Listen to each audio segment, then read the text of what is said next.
किसी भी मनुष्य के अंदर हजारों ऊर्जा के प्रवाह होते हैं, जिनमें 3 प्रमुख हैं।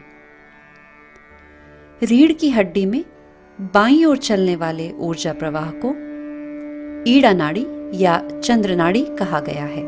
यह रीढ़ की हड्डी के निचले हिस्से में स्थित सबसे पहले चक्र मूलाधार चक्र से शुरू होकर रीढ़ की हड्डी के पूरी बाईं ओर से होती हुई हमारे सिर या मस्तिष्क में दाईं ओर आकर खत्म होती है। इसके ठीक विपरीत रीढ़ की हड्डी में दाईं ओर चलने वाले ऊर्जा के प्रवाह को पिंगला नाड़ी या सूर्य नाड़ी कहा जाता है और यह मूलाधार के ऊपर स्थित स्वादिष्ठान चक्र से शुरू होकर रीढ़ की हड्डी के पूरी दाईं ओर से होती हुई हमारे सिर या मस्तिष्क में बाईं ओर आकर समाप्त होती है। इन नाड़ियों की अलग अलग प्रकृति होती है, जिसका मानव के व्यवहार पर गहरा प्रभाव होता है। ईड़ा नाड़ी हमें स्मृतियां, इच्छाएं, भावनाएं प्रदान करती है और यह हमारे भूतकाल से जुड़ी होती है।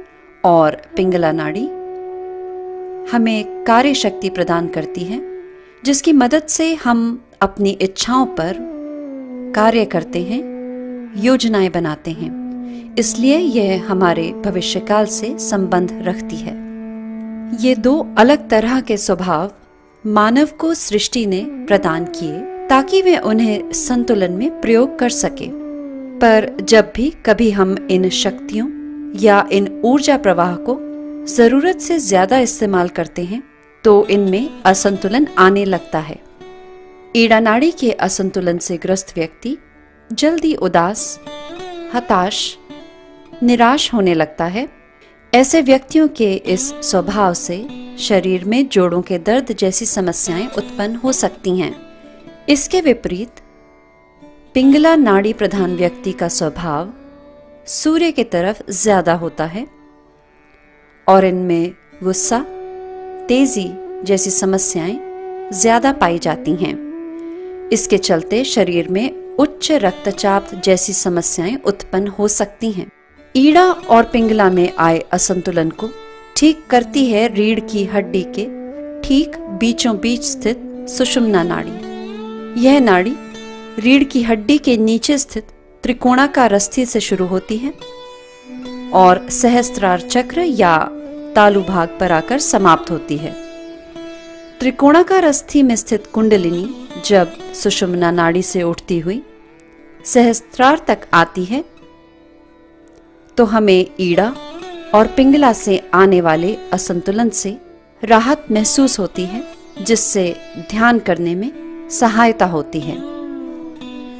तो अब हम श्री माताजी निर्मला देवी द्वारा बताई हुई प्रक्रिया से ईड़ा नाड़ी और पिंगला नाड़ी को संतुलन में लाने का प्रयास करेंगे। सबसे पहले ईड़ा नाड़ी के संतुलन के लिए बाएं हाथ को गोद में हथेली ऊपर की ओर रखते हुए आराम से रखेंगे और दाएं हाथ को धरती पर रखेंगे। दायां हाथ हथेली की तरफ से धरती को पूरा छूते हुए इस स्थिति में बैठेंगे और यहाँ श्री माता जी से प्रार्थना करेंगे। श्री माता जी, कृपया करके मेरे अंदर बाईं ओर से आने वाले असंतुलन को धरती तत्व में विलीन कर दीजिए। और अब कुछ देर इसी स्थिति में बैठेंगे जिससे कि धरती तत्व अपना कार्य कर सके।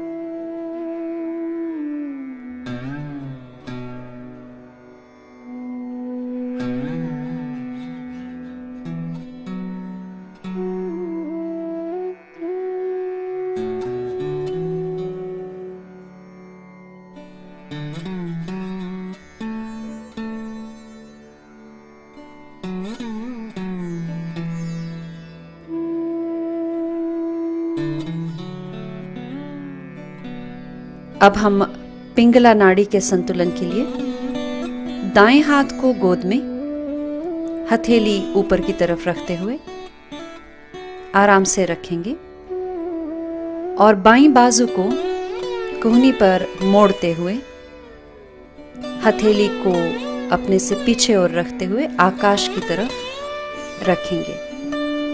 यहाँ श्री माता जी से प्रार्थना करेंगे, श्री माता जी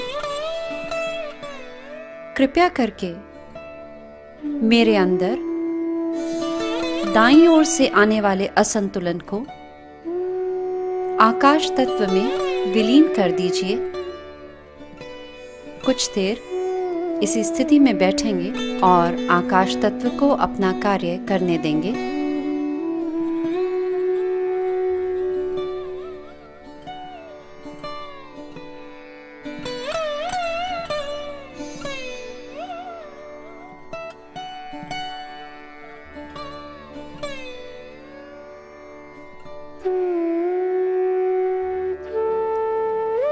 अब अपने दोनों हाथ चित्र के अनुसार खोलकर बैठ जाएं और श्री माता जी से प्रार्थना करें,